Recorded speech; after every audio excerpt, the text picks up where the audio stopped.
how to create multiple YouTube channels under one account. So that is what I'm going to show you guys in this super quick and easy tutorial. So let's get into it. So the first thing that we need to do is to, of course, go here on our browser and then open the YouTube website.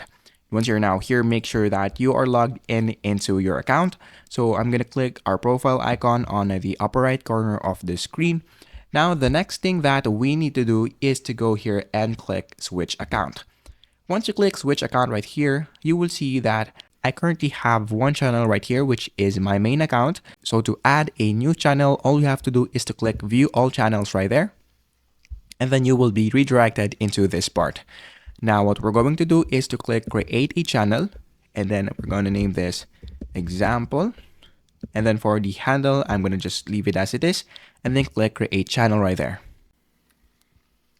Once you click that, you will now be able to create a channel, which is right here, as you can see.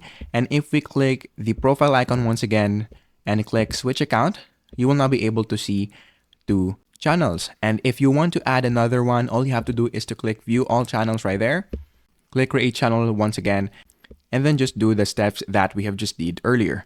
And don't worry, because those channels are under this account, which is the one that we have used to create those channels. So all of the channels that you have created are connected into this account. So that is basically it. That is how easy it is. That is how to create multiple YouTube channels under one account.